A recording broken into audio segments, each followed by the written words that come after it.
Bienvenidas y bienvenidos a Patient Experience Week 2026. Es una verdadera alegría abrir este espacio y comenzar con una nueva edición de la Semana de Experiencia del Paciente.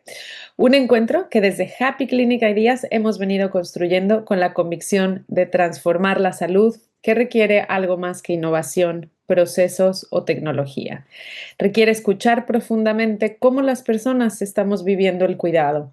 Este año nos reunimos bajo el lema que representa una evolución muy importante para nosotros y es de las voces a la experiencia, transformando la salud con confianza. Y por eso hoy sabemos algo importante. La verdadera transformación ocurre cuando logramos convertir esas acciones, esas voces, en experiencias diseñadas con intención, esas decisiones en relaciones más humanas y por supuesto, que lleven a sistemas que generen más confianza. Y por eso, durante esta semana, recorreremos un camino juntos. Vamos a escuchar, vamos a comprender, vamos a diseñar y vamos a activar confianza. Un recorrido que busca abrir preguntas, compartir aprendizajes y sobre todo imaginar nuevas formas de cuidar. Y quiero decir algo antes de comenzar. Patient Experience Week no busca ser un espacio de respuestas perfectas, busca ser un espacio de conversaciones honestas, de experiencias reales. Gracias por estar aquí, gracias por regalarse este tiempo en medio de las agendas llenas y realidades complejas. Esperamos que esta semana no solo les deje ideas, sino también preguntas valiosas de conexión significativa y quizá nuevas posibilidades de transformación. Por ahora, déjenme presentarles también. Es un gusto enorme para mí dar inicio a esta conversación con una persona cuya experiencia y trayectoria aportan una mirada profundamente valiosa para abrir esta semana. Hoy comenzamos hablando de algo esencial, la experiencia en salud como un punto de partida del cambio. Y esto comienza mucho antes, ¿no? Comienza desde las expectativas, en la incertidumbre, en la información, en la confianza, en la ausencia de ella, que sentimos frente al sistema de salud. Su trabajo conecta con la voz del paciente con la innovación, políticas públicas, formación y diseño de servicios más humanos y participativos. Elisenda, gracias por aceptar esta invitación y por acompañarnos en la apertura del Patient Experience Week 2026. El espacio es tuyo. Bienvenida. Muchas gracias, Ximena. Comparto la pantalla. Me podéis interrumpir, me podéis preguntar cuando queráis. O sea, esto no es una sesión unidireccional de que yo os explico un rollo, vosotros escucháis y vais haciendo otras cosas. Se trata de que aprendamos todos de todos. Nada está mal, todos son ideas al final y muchas seguro que las podremos incorporar en los diferentes sitios que ocupamos. Entonces voy a compartir, porque así tenemos una forma de empezar, ¿no? Me encantó, ¿no? Cuando Ximena me llamó y me dijo el título, ¿no? de la sala, precisamente. Uy, ¿hay algún micro por ahí? Sí. A ver. Déjame ver quién es. Listo, lo encontré. De escuchar para transformar, ¿no? Cuando la voz del paciente redefine la salud. Y es precisamente, ¿no? de lo que se trata, de cambiar procesos, cambiar políticas sanitarias, cambiar todo aquello que se debe de cambiar para que aporte valor a todos, tanto a los pacientes como a los profesionales como al propio sistema. ¿No? De eso va la charla de más, ¿no? De cómo se producen estos cambios. ¿No? El problema no es que no nos escuchen a los pacientes. El problema es que nos escuchan, pero no lo utilizan para cambiar cosas, ¿no? En muchos hospitales, en muchos centros sanitarios, a nivel de focus group que se hacen para incrementar políticas sanitarias, se recogen muchos premios, muchos indicadores de experiencia de paciente, tanto por enfermedad como por cuestiones más transversales, pero todo eso se queda en enormes bases de datos con las que nadie hace nada. Digo, a ver, es en general, sé que después, poco a poco, se empiezan a dar pasos y ya se empiezan a cambiar cositas. Pero en muchos sitios está de moda recoger la experiencia del paciente. Pero además no se conoce bien ni para qué sirve, ni para qué. Entonces, bueno, nos vamos a imaginar a María, una chica de 52 años, madre de 2 hijos, vendedora, que le gusta hacer deporte, le gusta viajar, que cuida de sus padres. Bueno, podríamos ser cualquiera, María, ¿no? Cualquiera de vosotros, cualquiera de vuestros pacientes, cualquier persona de vuestra familia. Vaya por delante que cuando digo paciente, hablo de paciente, cuidador, cuidadora. No hago distinción cuando hablo a estos niveles más teóricos, ¿eh? Entonces, bueno, es una persona que tiene su personalidad, tiene sus inquietudes, tiene sus expectativas y hay que tenerlas en cuenta. Cuando se expresa, cuando va a la consulta, hay que tenerlas en cuenta. Muchas veces aquí el sistema sanitario funciona que para acceder al especialista en la sanidad pública tenemos que pasar antes por el médico de familia o médico de primaria en España. Entonces, a través del médico de primaria es el único punto en el que podemos acceder al especialista. Resulta que, claro, a ti te detectan una enfermedad del corazón y el médico de primaria te deriva a la persona, al cardiólogo, a cardiología. Pero te detectan después una enfermedad, me lo invento, neurológica, y tienes que volver a que el de primaria te envíe al neurólogo. Muchas veces nos encontramos en muchos sitios en que los especialistas no se intercomunican entre ellos. Se intercomunican cuando llegas al centro especializado, pero a veces están en diferentes centros y la comunicación es muy complicada. Entonces, imaginaros el caso de María, ¿no? Una chica normal y corriente que lleva tiempo sin diagnóstico, pero sintiendo muchos dolores. Al cabo de 9 meses, por fin, le dan hora en reumatología. Tiene la esperanza de que le den un diagnóstico, de que le den una medicación con la que seguro que ella cree que se va a encontrar muchísimo mejor, pero no entiende por qué le han derivado a reumatología. No sabe ni qué es esa especialidad. Cree que su edad, o sea, por su edad, no debería ni de tener reuma, ¿no? Porque realmente no sabe lo que es siquiera. Porque es una enfermedad de personas mayores esto del reuma. Cuando no sabes lo que es, a todos nos parece de personas mayores. Bueno, llega a la consulta, llega el día esperado, va a la visita y después de un buen rato de espera entra en la consulta. Pero sale con muchísimas dudas más de las que tenía antes de entrar, ¿no? No ha podido preguntar nada, no entiende la medicación que le han dado, no entiende las pruebas que le han pedido. Y al final, en unos meses, la van a diagnosticar, ¿no? La van a acabar diagnosticando. Todas estas dudas, todas estas faltas de información y falta de conexión con los pacientes pasa a todos los niveles del sistema, tanto desde el médico de primaria hasta el especialista, hasta... Y no es culpa de nadie, no es culpa ni del profesional ni del paciente, es el propio sistema que tiene un problema de diseño de los procesos asistenciales. Precisamente faltan recursos y falta reconocer aquellos puntos en los que debe dar una información. Igual que faltan los puntos en los que el propio sistema debe recibir la información por parte de los pacientes. Faltan todos esos espacios. Porque al final, a María, ¿qué creéis que le preocupaba realmente? ¿Tenéis alguna idea? Podéis abrir micros o decirlo por el chat, como queráis. Es un ejemplo tonto, ¿eh? Pero nos sirve para empezar a hablar entre nosotros. Es tal vez calmar sus miedos, sus temores, definir qué le está pasando, calmar su angustia. Exacto, exacto. Ese es el principal problema de María. El primero, que le quiten el dolor. Es el primero. Y después exactamente lo que has dicho, Erika, que le calmen los temores y tener información sobre su enfermedad, sobre cómo va a ser su día a día, sobre cómo va a ir evolucionando todo, ¿no?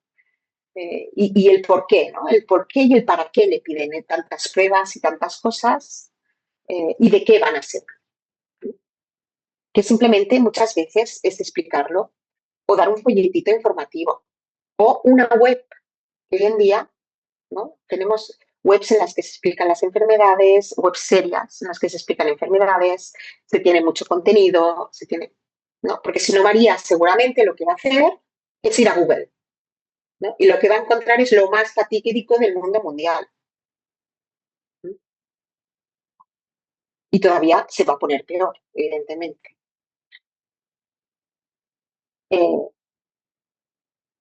Y Creo que también, Elisenda, perdón que te sí, interrumpa, no, yo trabajo con tranquila, adolescentes, sí, ayuda mucho a hablarle de lo que sí puede ocurrir durante el tratamiento, ¿no?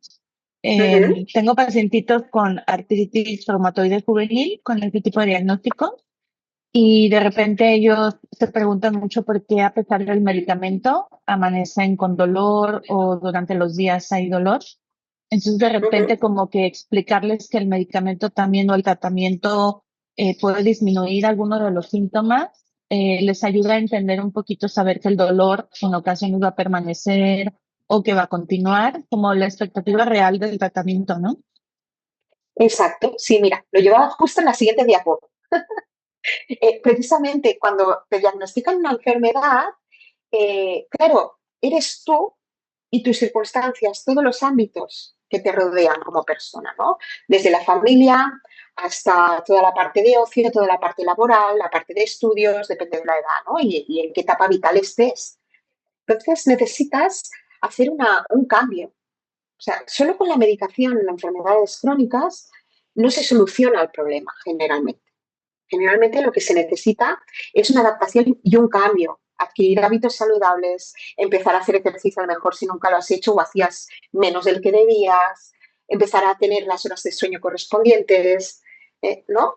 Y todo eso, precisamente lo que comentabas, ¿no? Con adolescentes hay que explicárselo mucho y muy bien y darles todo el espacio para que puedan preguntar, porque claro, su vida es droga, sexo y rock and roll.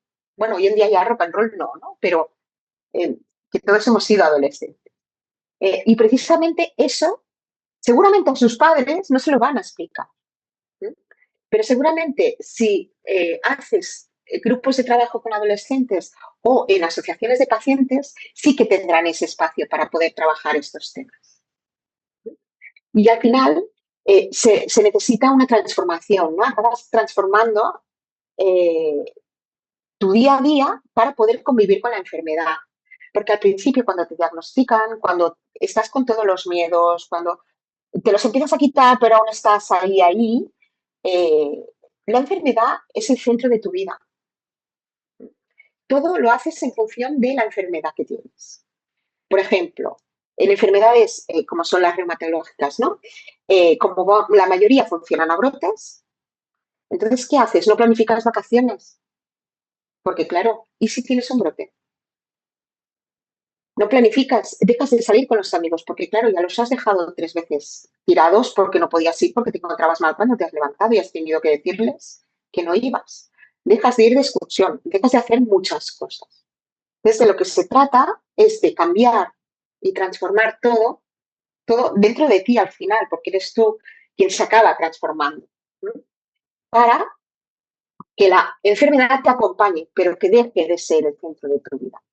No es fácil, eso no es fácil.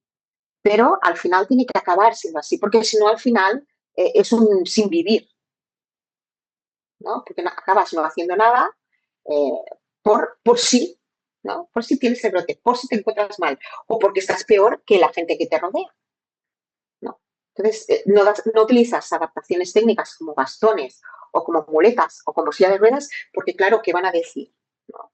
O les va a molestar. Y son ideas que tenemos nosotros mismos, pero no son reales después. Tienes que realizar toda esta transformación. Y el sistema sanitario solo se ocupará de la parte sanitaria, del ámbito sanitario de la persona. Pero, como os decía, hay muchos otros factores que influyen. Todo lo que son condiciones sociales y económicas, hábitos de estilo de vida, el entorno físico. ¿no? Si vivimos en una ciudad muy grande o vivimos en una ciudad chiquitita o vivimos en un pueblo, la vivencia con la enfermedad es diferente. Y por lo tanto, la forma de tratar la enfermedad tiene que ser diferente.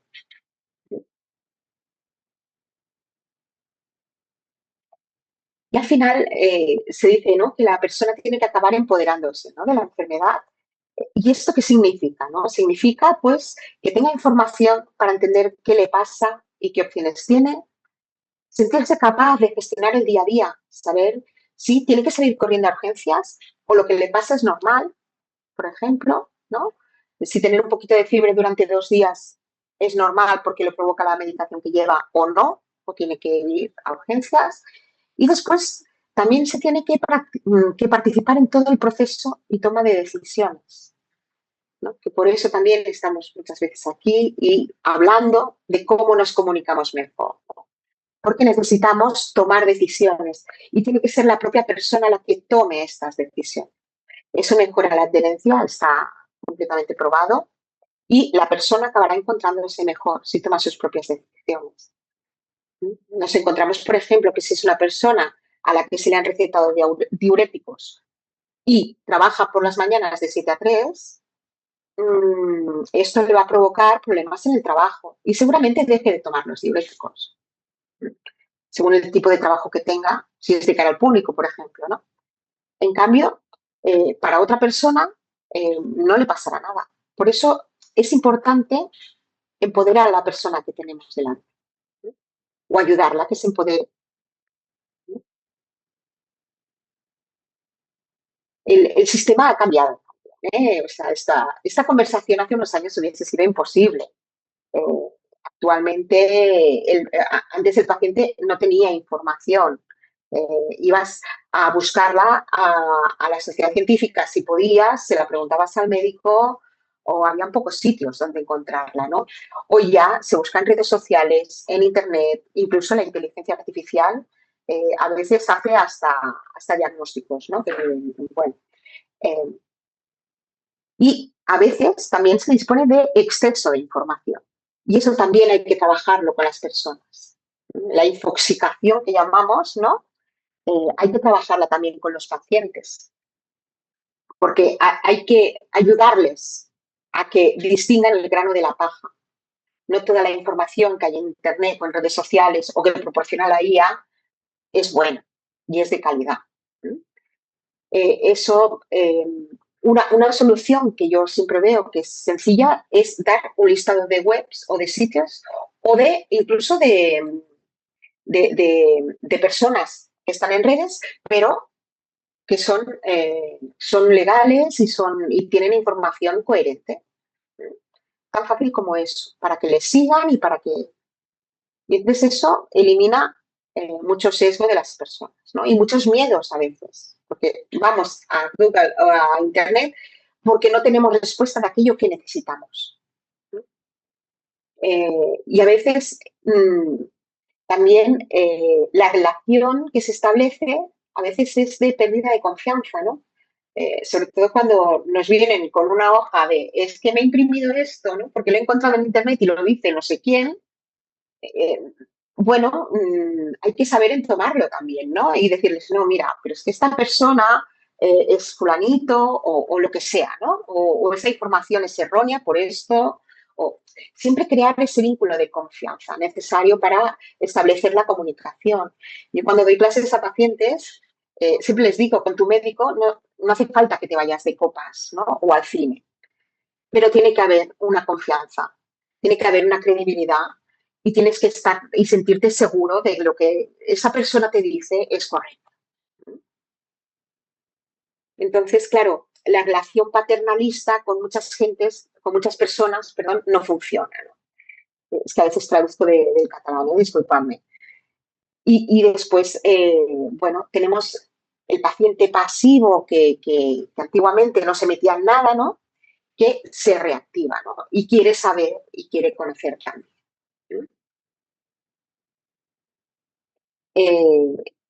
Claro, hay que saber la persona que tenemos delante. Víctor Montori ya lo decía hace años, ¿no? El doctor Víctor Montori, que tenemos que conocer a la persona que tenemos delante y sus necesidades, ¿no?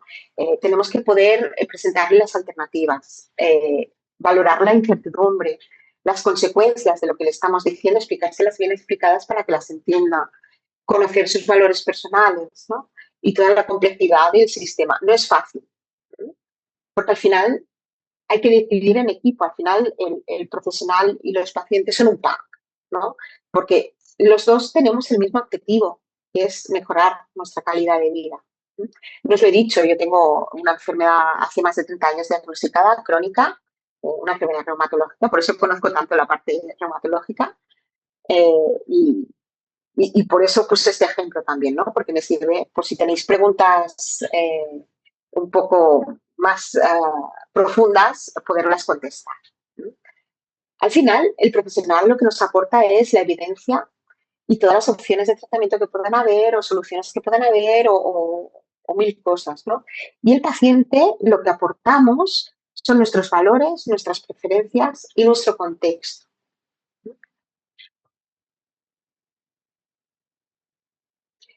Y la experiencia es lo que pasa, no es lo que opinamos, que son cosas diferentes. Hay que distinguir entre experiencia y satisfacción.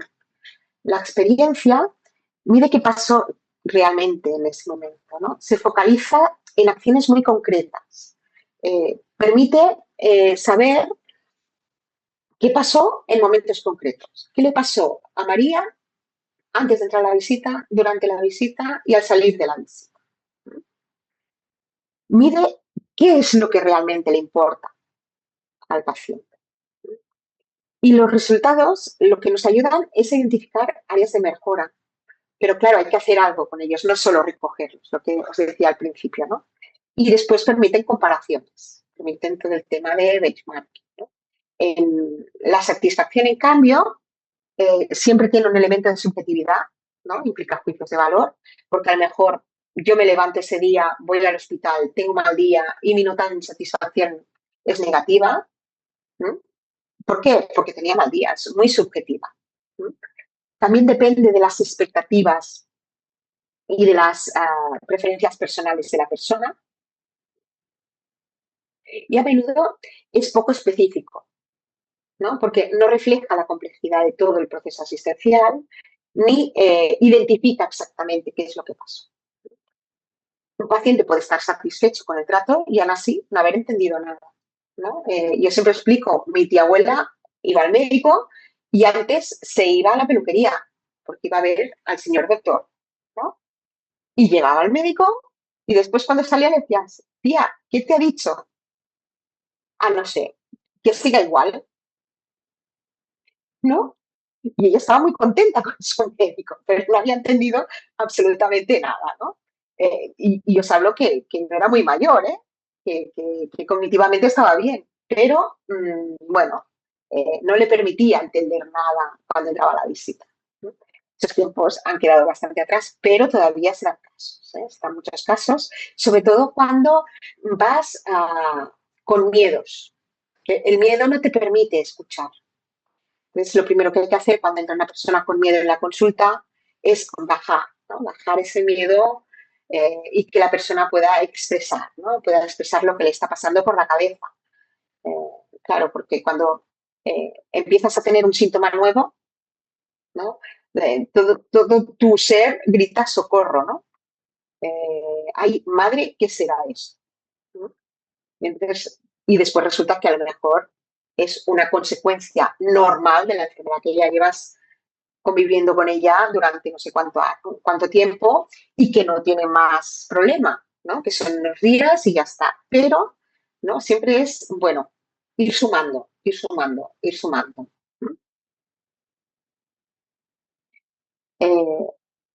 ¿Y qué hacemos los patient advocacy, no? Pues hacemos que la voz del paciente cambie las decisiones, o lo intentamos, sin más. Hacemos de altavoz de grupos de pacientes para asegurar que todo lo que son las necesidades, las preferencias, los derechos de los pacientes se tomen en cuenta en todas las etapas del ciclo asistencial, sea en la creación de una app, sea en la creación de un protocolo para empezar a visitar de otra manera, sea lo que sea. Trabajamos también para que las soluciones sean accesibles, seguras, efectivas y centradas en el paciente, con aquel paciente que se tiene que trabajar, y sobre todo nos dedicamos a inclusividad, porque a veces nos olvidamos de incluir a subgrupos que también tienen que utilizar el sistema. Y están orientadas a mejorar el cuidado y la calidad de vida de todos los pacientes. Y después mediamos, esto lo hacemos mucho, mediar y trabajar con instituciones, sobre todo a nivel político, ¿no? Con entidades sanitarias, con personal sanitario, con investigadores e incluso con otros pacientes, ¿no? Por ejemplo, con el proceso de vacunación, ¿no? Muchas veces yo les decía en la consejería, utilizando las asociaciones de pacientes para que podamos también trasladar la importancia de la vacunación cuando toca, ¿no? Cuando es necesario. Y bueno, poco a poco este trabajar juntos se va consiguiendo, ¿no? El organizar la información, qué información se tiene que dar, cómo se tiene que dar, en qué momento se tiene que dar, ¿no? Pues poco a poco esto se ha ido trabajando y ya vamos consiguiendo, ¿no?, que cada vez tengamos más personas vacunadas, ¿no? Porque empezó a bajar la credibilidad en las vacunas. Yo he estado en procesos donde el paciente también participa y a veces hacemos propuestas, pero no se cambia nada. O sea, están las dos vertientes. Depende mucho, bueno, del colectivo con el que trabajes, de la credibilidad, ¿no?, que demuestres, bueno, como en todos los ámbitos, ¿sí? Y hay cosas que son muy difíciles de cambiar, ¿no? La estructura, claro, el decir, vamos a cambiar el sistema sanitario para que el paciente se empodere y que reciba mejor la información cuando toca, como toca, ¿no? Y en el momento que toca, pues es muy fácil decirlo, el papel todo lo aguanta, pero es muy difícil ya, ¿no? Porque los procesos asistenciales están muy establecidos, están protocolizados, ¿no? Están ya empezando porque normalmente el profesional sanitario en la universidad no estudia cómo debe tratar toda esa información con los pacientes. Entonces, bueno, poco a poco se van haciendo pequeños trabajos que van calando, ¿no? Y que al final, bueno, van haciendo como la gota de aceite, ¿no? Que se va evolucionando y va creciendo. Y cuando, evidentemente, cuando no participamos o cuando participamos y nada cambia, no es hacer advocas, ¿no? Es dar nuestra opinión y punto, ¿no? Como a veces los consejos, ¿no? Que vas a calentar una silla, pues más o menos, ¿no? Hay sitios a los que vas a calentar una silla. También yo a compañeros aquí les digo, bueno, con no volver, oye, ¿no?, ahora no podemos trabajar con este grupo, no pasa nada. Vamos a trabajar con los que tienen ganas de trabajar y poco a poco ya iremos evolucionando y ya irá creciendo, porque al final el boca a boca funciona. Empiezas de chiquito y vas agrandando. Y al final ya, bueno, pues vas trabajando con más personas. La alfabetización es otro gran tema, ¿no? El literacy, el poder decidir. Es la capacidad de acceder, comprender, evaluar y utilizar información y servicios de salud para tomar decisiones informadas que promueven y mantengan el bienestar personal y colectivo, ¿no? Esa es la definición que da la OMS. Y claro, la alfabetización no se limita a leer folletos, ¿no? Hacemos un folleto y ya está, ya el paciente está informado. No. Hay que seguir trabajando, hay que implicar al paciente, hay que enseñarle habilidades también muchas veces cognitivas y sociales. Yo les enseño, por ejemplo, a preparar las visitas con los médicos, ¿no? Para que aprovechen el tiempo, porque hay X minutos por visita y eso no lo podemos cambiar, ¿no? Pues si hay 8 minutos por visita, pues esos 8 minutos van a ser súper aprovechados, ¿no? Entonces les enseño cómo hacer para prepararse la visita, que es simplemente que vayan con papel y lápiz o en el móvil mismo, que se escriban todas las dudas que tienen, que las prioricen y las primeras 1, 2, 3 preguntas serán las que podrán hacerle al médico, ¿no? Entonces, las que más les preocupen, hacerlas. Y después también, para preparar la visita, lo que les hago es que cuando son enfermedades de largo recorrido, que vayan anotando todos los cambios que van teniendo a nivel físico, a nivel emocional, a todos los niveles. Y entonces así después, para preparar la visita, pueden recoger la información que le tienen que trasladar al médico, ya resumida, ¿no? Entonces, eso facilita mucho la comunicación, por ejemplo, a nivel micro, ¿no? A nivel médico-paciente, paciente-médico. El paciente se siente escuchado porque es cierto que esos minutos el profesional está por él o por ella, ¿no? Y el médico lo agradece o la enfermera lo agradecen porque les dan los contenidos de forma sencilla. Entonces, bueno, es una forma que al final vamos trabajando, ¿no? Y es algo tan sencillo como eso. No hace falta, lo que os decía al principio, no hace falta inventar la rueda, ¿no? Con pequeñas cosas, pequeñas acciones podemos avanzar muchísimo, ¿no? Y el paciente al final tiene que tener el conocimiento para poder tomar las decisiones que tenga que tomar, ¿no? Pero hablamos de que a lo mejor la decisión es tan sencilla como si prefiere el tratamiento en pastillas o inyectado, ¿vale? Pero a veces hay decisiones que son más complicadas.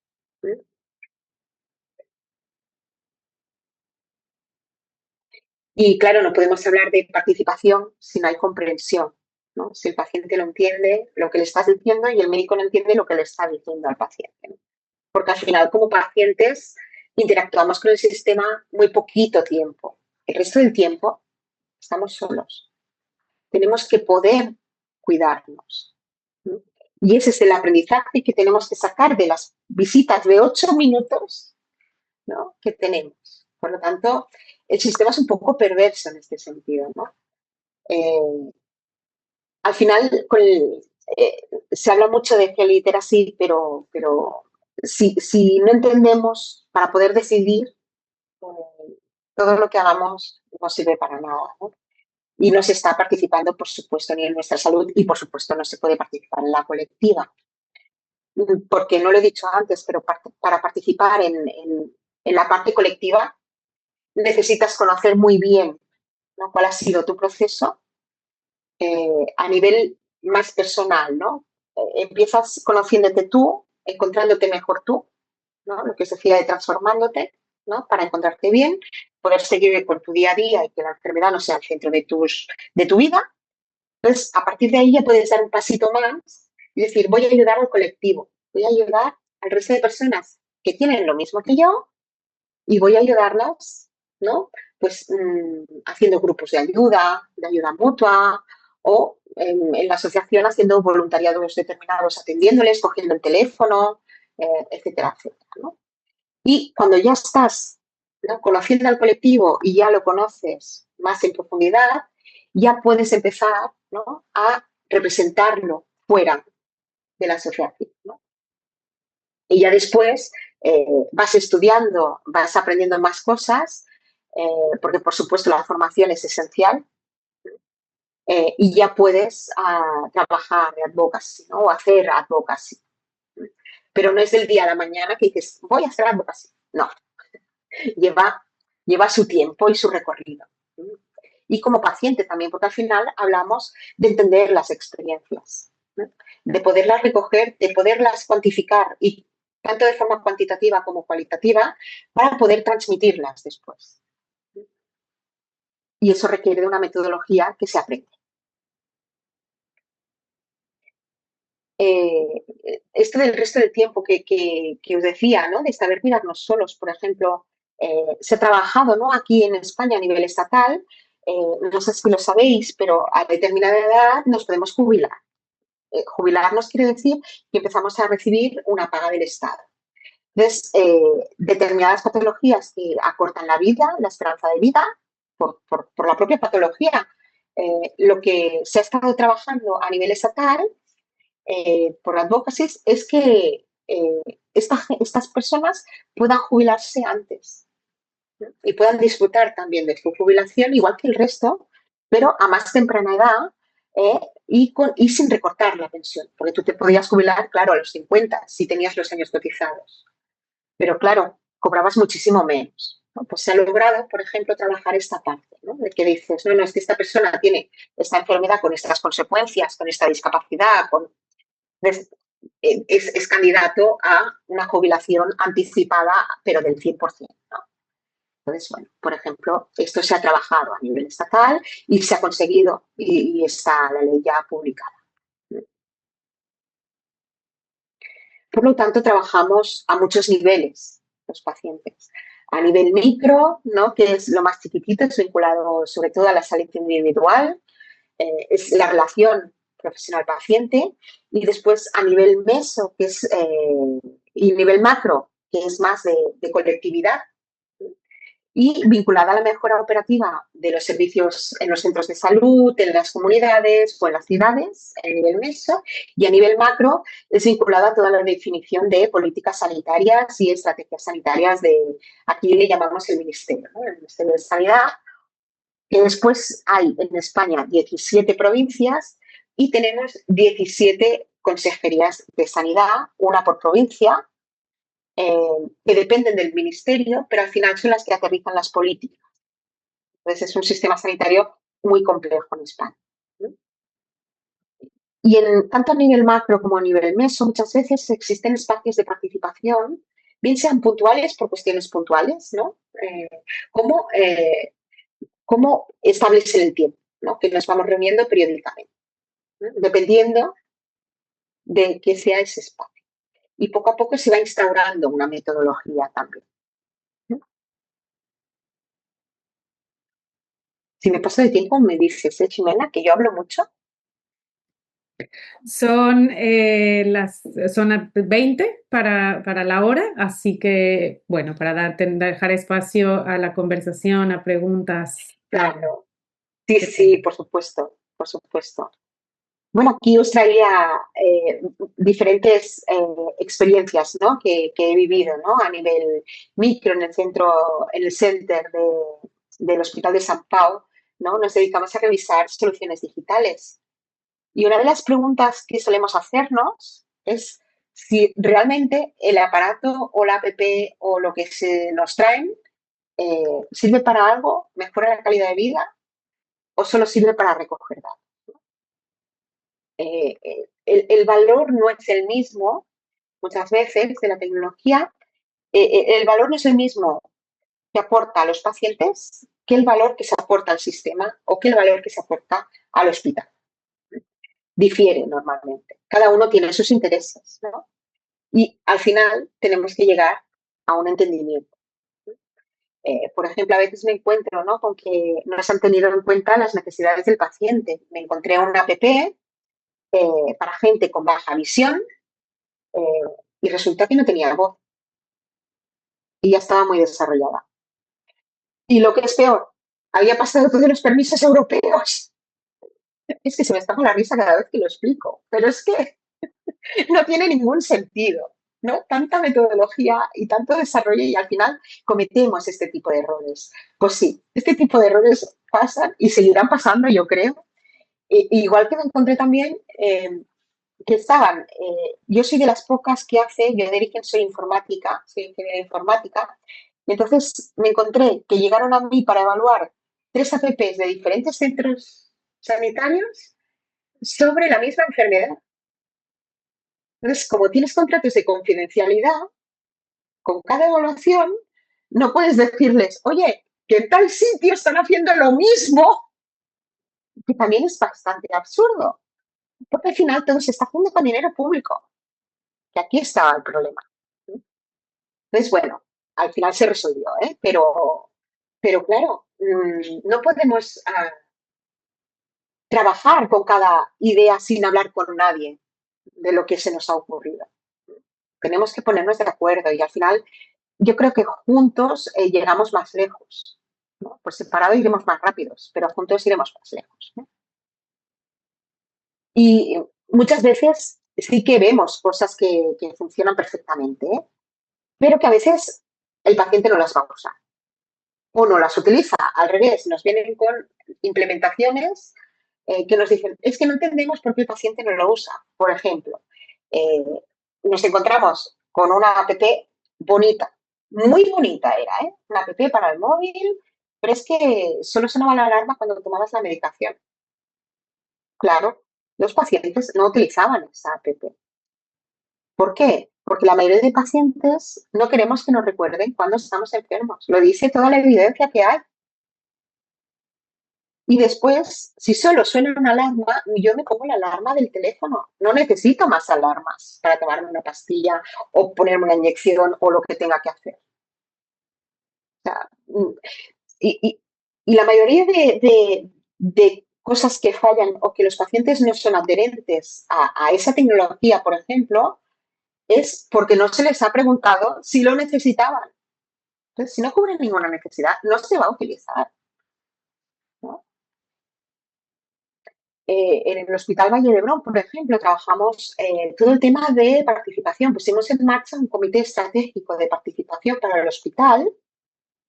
Dentro tiene toda una metodología de funcionamiento que os he puesto el link porque me parece que es un ejemplo muy interesante. Actualmente a mí me toca ocupar una de las plazas de vicepresidenta, pero porque era la que más conocimiento tenía de experiencia de paciente y de metodología. ¿No? Dentro de un año o dos ya pasará a ser otra persona. ¿No? Eh, entonces, bueno, es un comité que precisamente empezó poquito a poco y actualmente ya está haciendo planificación estratégica de lo que tiene que abordar el hospital en cuestiones de participación con pacientes. Entonces se han creado grupos de trabajo, por ejemplo, pero con los propios profesionales. Se empezó con departamentos que los profesionales ya tenían ganas de trabajar con pacientes y de realizar pequeñas aportaciones en el sentido de informaciones para darles en consulta o para explicarles mejor las cosas, pequeños vídeos, pequeñas soluciones. Y bueno, eso ha ido incrementándose hasta necesitar poner un poco de orden. ¿No? Y ahora, actualmente, por ejemplo, se está participando en la formación a los profesionales también, con pacientes. ¿No? ¿Cómo tiene que ser esa formación? Y cómo tiene que ser la intervención de los pacientes en la formación de los profesionales. Y al revés, ¿no? Cómo el propio hospital organiza formaciones para pacientes, pero también de la mano de pacientes que ya tienen su experiencia hecha y con los propios profesionales del centro. Entonces, os lo he traído porque es muy interesante. Se están haciendo cosas muy chulas. Porque al final el reto es decidir conjuntamente, integrar la voz en las decisiones estratégicas de participación, ¿no?, del hospital. Y esto cambia completamente la forma de entendernos, ¿no? Cambia completamente la forma de funcionar del hospital.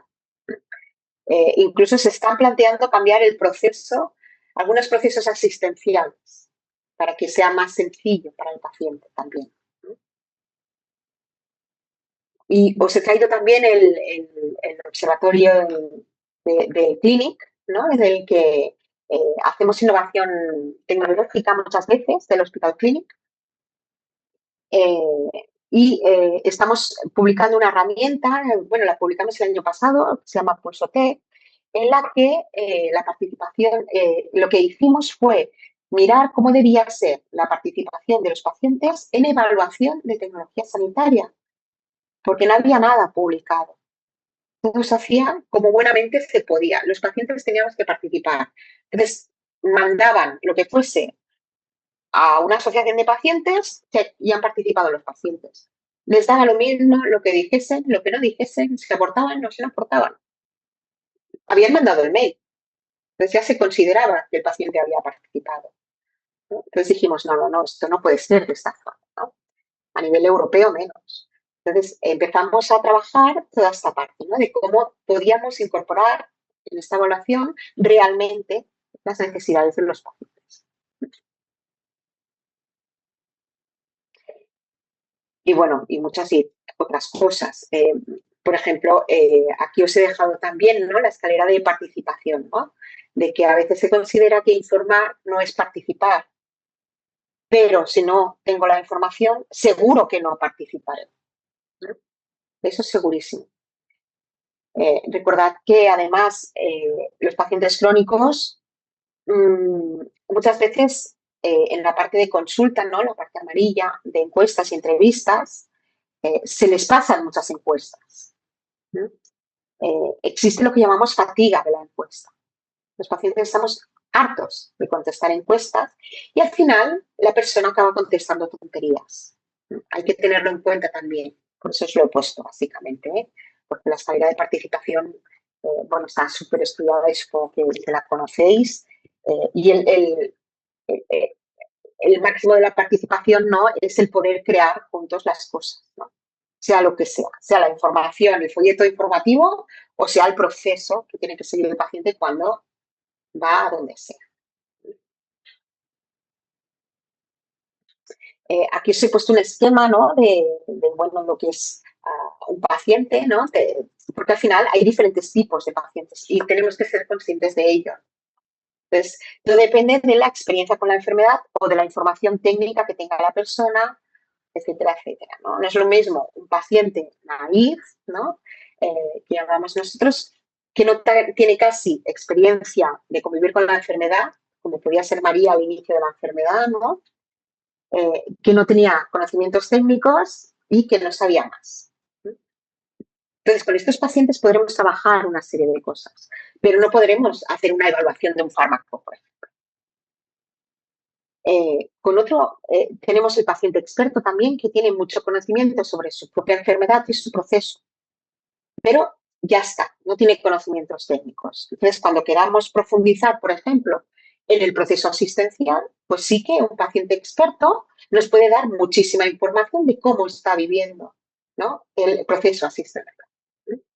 Después tenemos el patient advocate, que es un paciente experto, pero que además tiene la perspectiva de representar al colectivo de pacientes. Entonces, tiene más información que el paciente experto en ese sentido.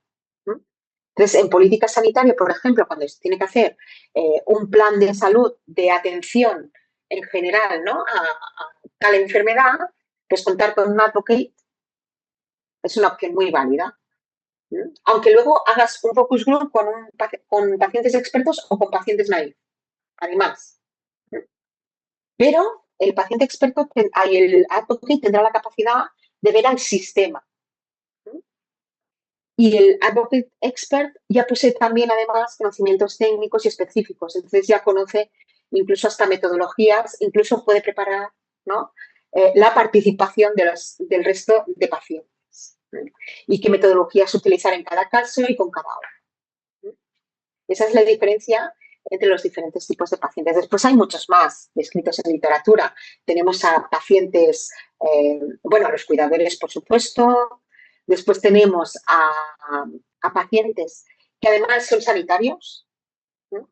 Que también participan de otra forma, porque no es lo mismo un paciente experto que un paciente sanitario cuando hacemos preguntas. Un paciente sanitario ya sabe muchas cosas que el paciente experto no las conoce tanto a nivel sanitario, a nivel de salud, de cuál va a ser el siguiente paso. Entonces, es diferente y pueden tener sesgos unos y otros, ¿eh? Entonces, hay que utilizar, por eso es importante saber con qué paciente trabajar cada vez según lo que queramos medir, según lo que queramos ver y según lo que queramos hacer, ¿no? Es muy importante saber el para qué hacemos las cosas. El para qué es esencial. Porque entonces sabremos de quién tenemos que tirar, ¿no? A quién tenemos que llamar al final. Lo que no funciona en participación, la participación simbólica, ¿no? Por ejemplo, en escalas de PROMS, ¿no? En las que no se han tenido en cuenta las necesidades de los pacientes. Por ejemplo, en autoinmunes, hasta hace poquitos años, no se tenía en cuenta la fatiga. Nadie la medía, ni nadie hablaba. Y consideraban que daba lo mismo. Cuando la fatiga, ¿sabéis lo que es? Es este cansancio extremo, que descansas, pero por mucho que duermas, no te pones bien, estás siempre cansada, con nubla mental. Estás como incubando alguna cosa, ¿no? Esa sensación de que no avanzas, ¿no? Y eso impacta muchísimo en el día a día de las personas. Pues hasta hace bien poco no se tenía en cuenta, ¿no? Ni en protocolos, ni en procesos asistenciales, ni en nada. El que el paciente llegue tarde, no es el llegar tarde de tiempo de las reuniones, ¿eh? El que el paciente llegue tarde, muchas veces nos llaman al final. Cuando ya tienen todo hecho y todo pensado, porque ellos saben lo que a ti te va a venir bien, ¿no? Entonces nos llaman para hacer lo que os decía, el check, ¿no? ¿Ha participado paciente? Check. Simplemente para que les digas, bueno, pues vale, pues ya está, ¿no? Por ejemplo, esto pasa aquí en España con las informaciones de posicionamiento terapéutico, ¿no? Que nos las dan ya hechos para que corrijamos alguna cosita que se hayan dejado, pero aportaciones las menos. Bueno, claro, pierden mucho contenido al final. El no hacer devolución del trabajo. Muchas veces participas, ¿no?, en comisiones o en grupos y después no hay una devolución de lo que se ha hecho. Entonces te lo encuentras ya publicado. La devolución es la publicación que ya está para todo el mundo. O sea, no te permite decir, no, yo con esto quería decir, no quería decir lo que habéis puesto, quería decir X. Y después, y es un hándicap, es el lenguaje técnico. Siempre somos los pacientes que nos tenemos que poner al nivel de las personas, de la comisión, del proceso, somos los que tenemos que estudiar en ese sentido. Cuando deberíamos estudiar tanto profesionales como pacientes para hacer ese encaje. Porque es muy difícil. No somos médicos los pacientes, no tenemos por qué ser sanitarios los pacientes.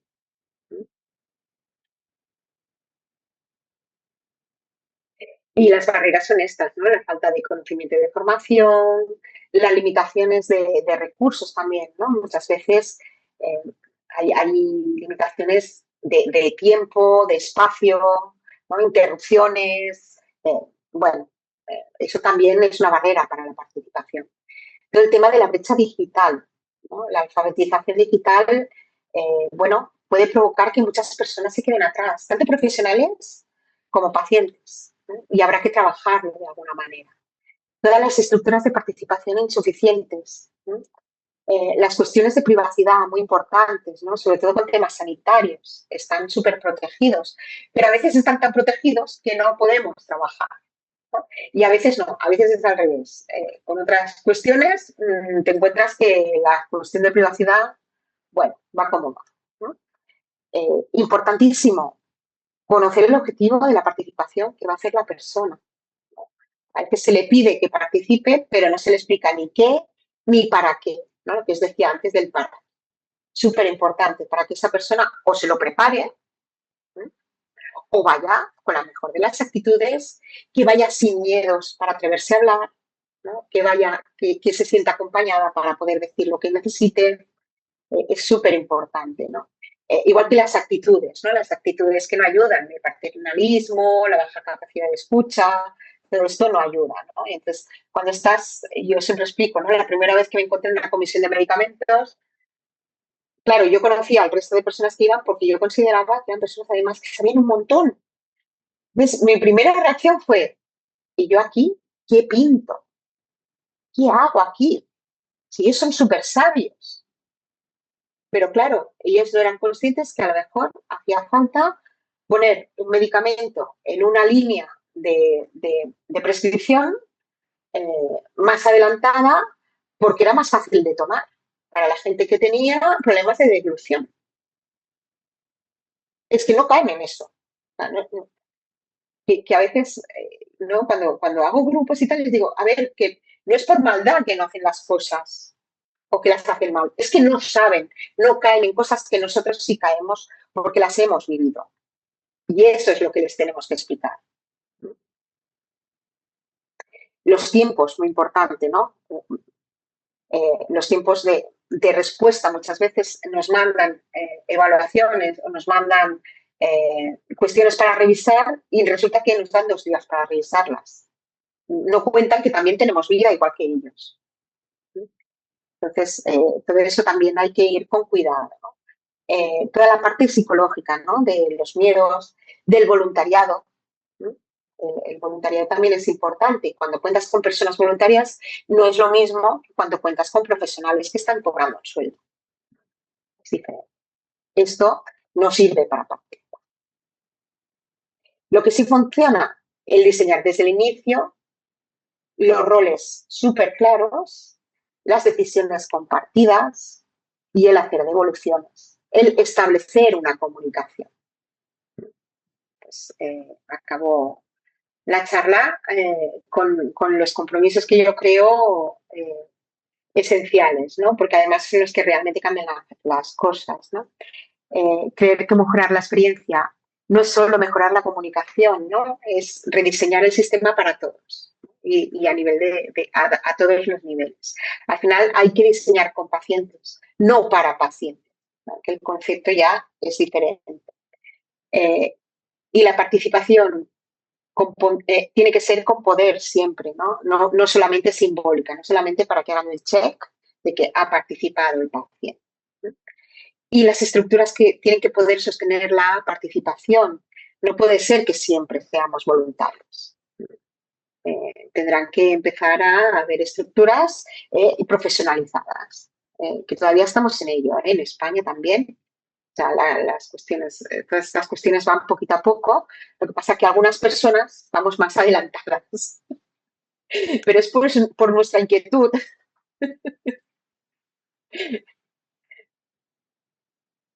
Y yo creo que lo dejaríamos aquí. Así que bueno, antes de despedirnos, quiero agradecer profundamente el espacio compartido hoy con ustedes. Gracias, Elisenda, nuevamente por ayudarnos a abrir estas preguntas importantes, por recordarnos que transformar la salud comienza muchas veces por esto esencial, ¿no? Que es escucharnos, comprender el cómo vivimos o cómo viven las personas el cuidado de la salud.